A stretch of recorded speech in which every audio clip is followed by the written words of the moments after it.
What's going on YouTube? Levi of Old Iron Off-Road. If you're new to the channel, you really don't know what's going on, so I suggest you jump back a few videos and check out this build that we're doing on this ultimate rock crawler.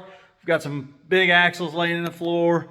We got this Scout with all kinds of craziness going on. If you've been to the channel before, you obviously see behind me there has been some drastic changes made to this project.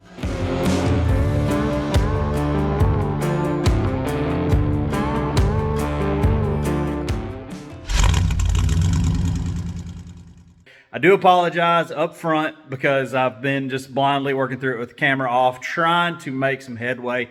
As I've mentioned before, it's super hard to kind of film every detail and keep up with any real progress. So I don't want to leave you completely in the dark, so this is where we're going to get back into it. Now, some of you may really dig the paint scheme thing on this.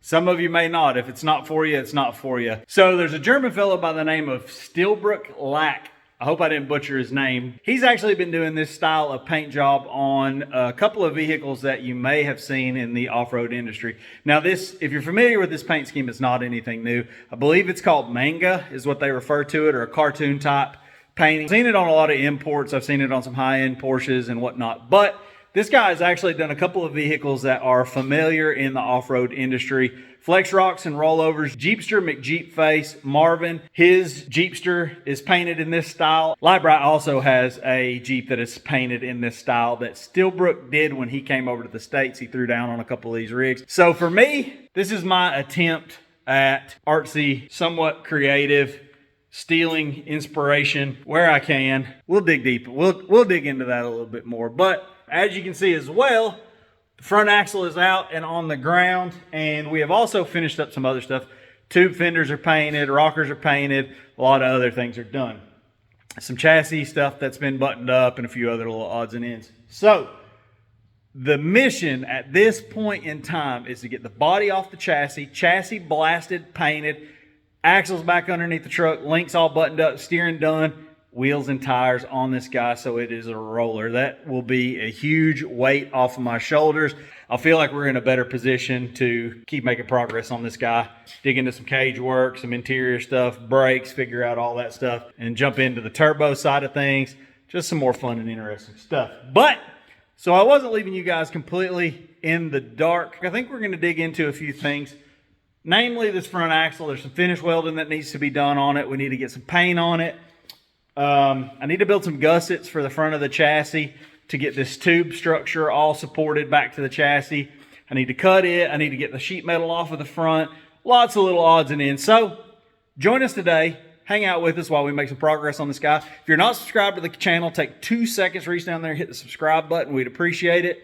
Let's get into it. So first thing we need to finish up, there's a few little odds and ends that need to be tightened up on this. I actually need to finish welding the lower link mount brackets in and need to finish welding the panhard bar bracket in. And then at that point, this axle should be pretty much done. Now, other than obviously assembly. Now I do have all my axle shafts, wheel bearings, hubs, spindles, all that good stuff. So we may just go ahead and jump over onto fully assembling this axle out just to get some more parts off the shelf, out of boxes, on the axle, and let's just continue to make this thing as heavy as possible so there is absolutely no possible way I'll move this thing around without breaking my back. So let's dig into it.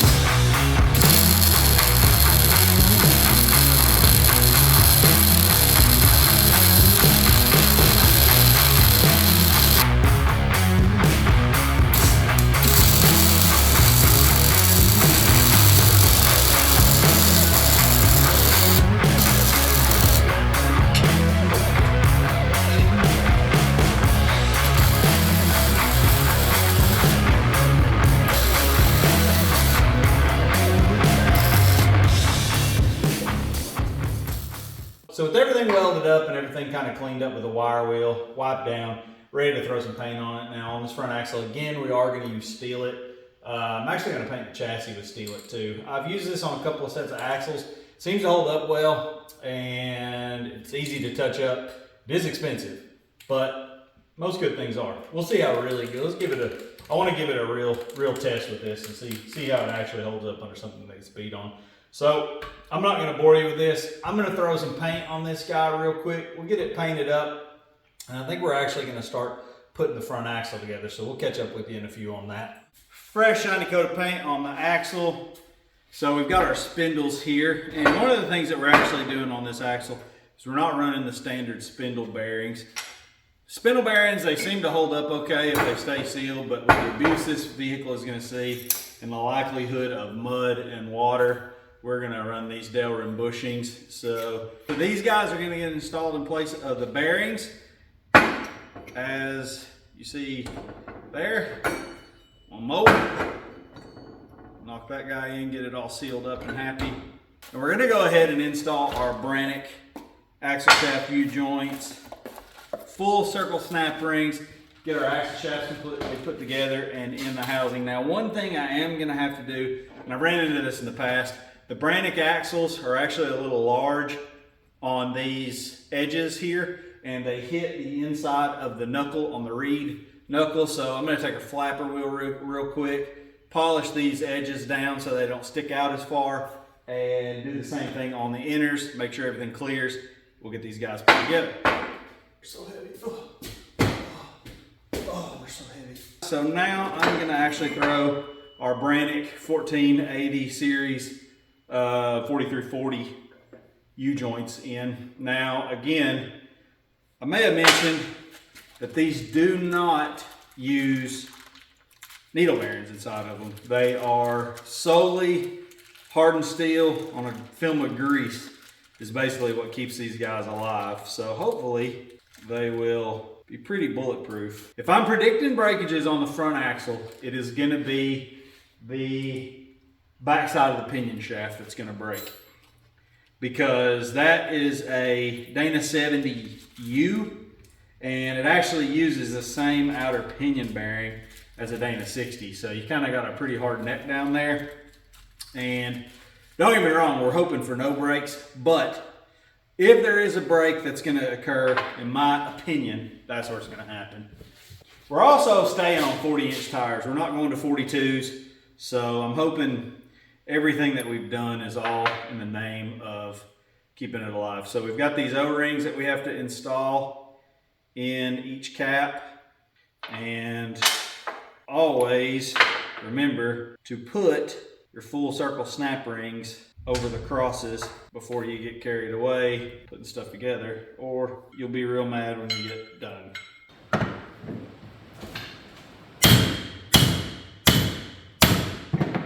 One in, we're going to lift this side up. Now these are a little more forgiving because they do not have needle bearings. That one I just slid up just enough so I know that the O-ring is past the journal. Pop our snap rings on, fuzz stuff around, and we'll get the other side put together.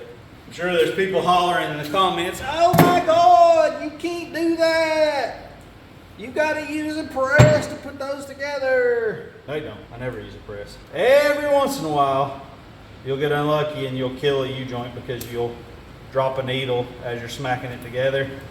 But honestly, I can't even remember the last time I've done that. So, as we're doing this, it's probably a good time to mention that even if you are not doing full chromoly axle shafts, if you're staying with the standard inner and a 35 and you're upgrading to a 35 spline outer, or even if you're not upgrading the axle shafts at all, a really good upgrade for these, for even stock axle shafts, if you're careful, you can actually take a grinder and get in and cut a little bit out of the bottom inside of the shaft, enough to where it will clear the full circle snap ring. And you can actually use full circle snap rings on stock axle shafts and gain quite a bit of strength.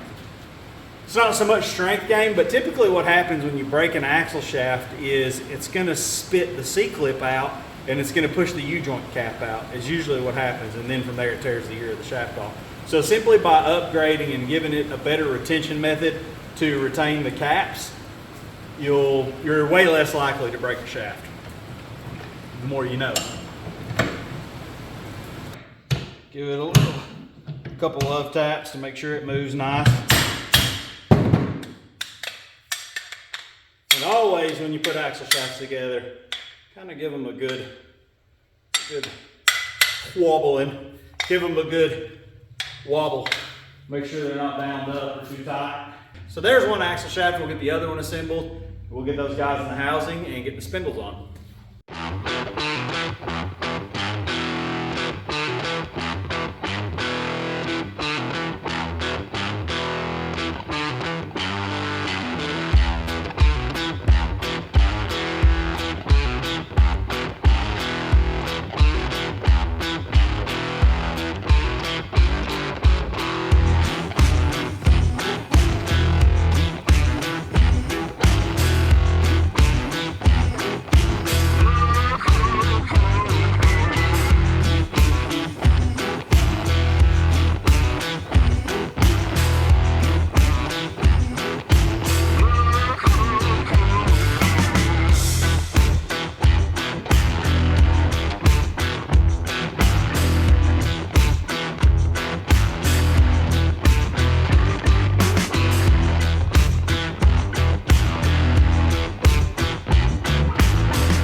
So next we'll have to go fish the caliper brackets out of the pile, and I believe will be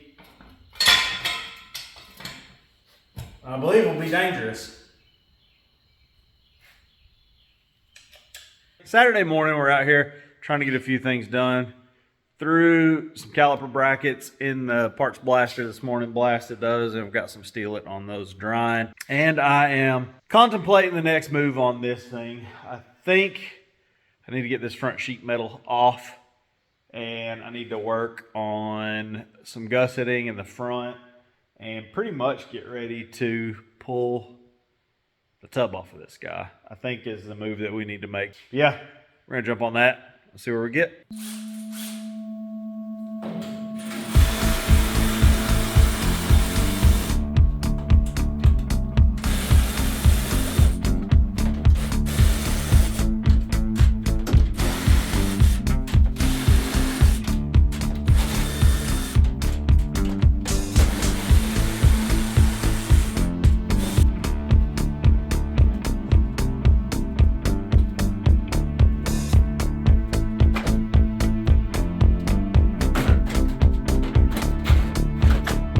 Thing's gonna look super sick with the front cage with the front tube structure and a cage sitting underneath it.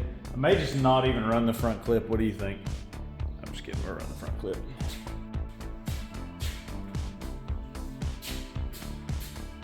So you get an idea of what we're working with here. We ended up having to drop these tubes on the edge of the chassis, and this needs to be tied back to here.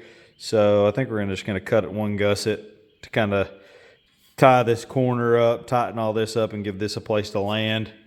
Obviously, same thing over there. We're gonna need something here. I'm gonna beef this up.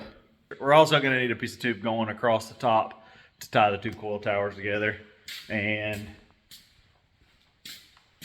also in the rear, we'll need something to tighten these two hoops up to keep them from trying to twist. So all of that stuff's not super critical. The good thing about the steelet is you can actually weld through it, which I don't like welding through paint, so we won't do that. But we can always knock some of it back, weld what we need to weld in, and then just touch it up. It's rattle can. It's not the end of the world. So main thing first, I think, is to go ahead and get this tube structure in the front of this chassis gusseted up.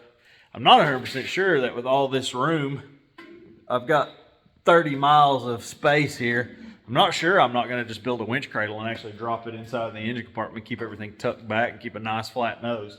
Let's jump on the computer, let's draw some stuff up. Let's get some gussets cut out and welded to the chassis.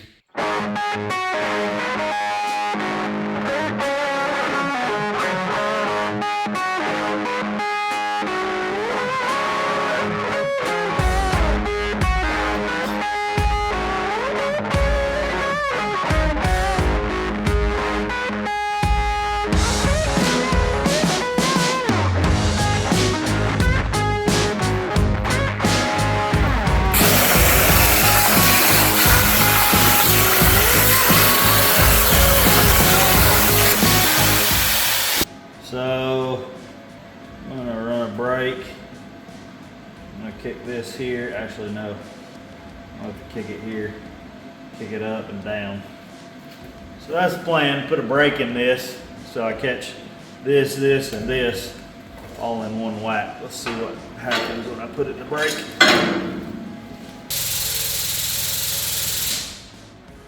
Let's see if it works. Do it work?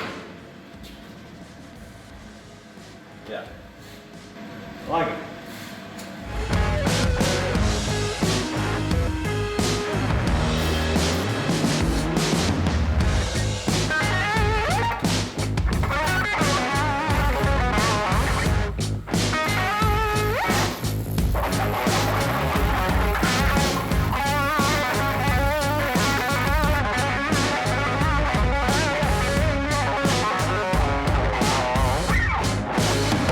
So I went ahead and welded up the entire front. I was gonna wait until I had it off, but good practice being in awkward positions welding, so made it happen.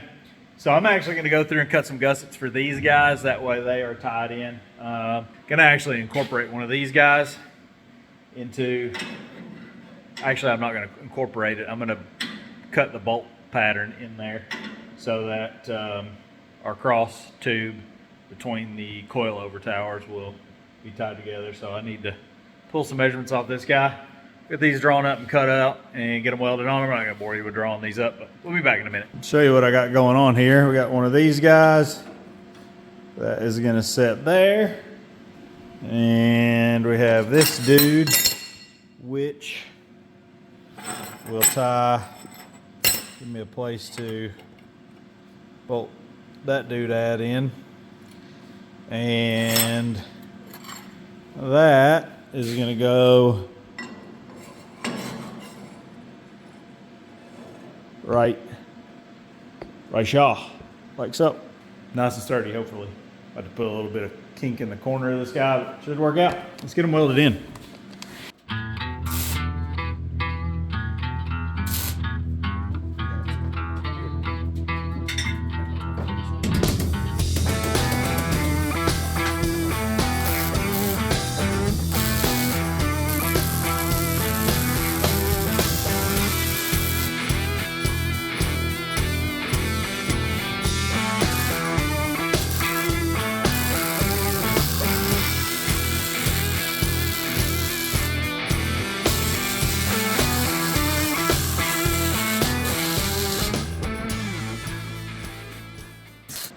So I'm probably gonna go ahead and build this crossbar just to tie these together. I'm not gonna get crazy with the height because obviously I want the hood to clear. But we've also got these two connectors that we need to put into these pieces to make this whole front clip fully removable. And I think once we get these put in and get this crossbar made, we can take this front clip off, and that'll be one step closer to getting the tub off of the chassis. Now there's a bunch of raw metal on this chassis, and I'm gonna try to get everything in epoxy, all the raw metal at least in epoxy before I pull it off, because obviously this thing's gonna have to sit outside, and I mean, if it rusts a little bit, it's not the end of the world, but we'll try to keep that to a minimum. So I'm gonna prep everything, get all this completed, prep everything else, shoot everything raw with epoxy, chassis buttoned up, and then we can start bed lining underneath the body. Yeah, man. Y'all mind, hopefully my hole sizing was appropriate. Hey. It's money, dude. I love it when I cut something and it actually fits. So, bar, click right there. Very nice.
Got this guy starting to look like something. This is ready to come off. I think that's all we're going to do in this video. We've got 2 days of pretty good work. We've got front axles pretty much assembled. We've just got to put the hubs together. I'll wait to do that until I get it back underneath the truck, just to save some weight so I'm not struggling trying to move it around.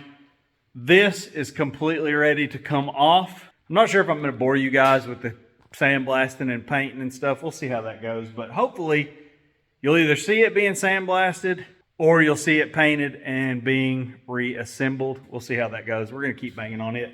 For a couple other projects we've got coming up is, oh man, we've got the little death machine here with 212cc Predator engine we're going to be throwing together here pretty soon. I've also got a little 80 that we're just going to throw a super quick project together for my daughter. It actually belongs to her. It's a right-hand drive truck. We're going to put Scout 2 axles, Scout 2 Dana 44s, locked front and rear, 52-inch Chevy leaf springs front and rear, keep it sprung under, stupid low, cut the crap out of the fenders, and we're actually going to use that cage that I've got sitting outside for it. So make sure to stay tuned. Keep an eye on the channel for more updates. Thanks for watching, and as always, enjoy.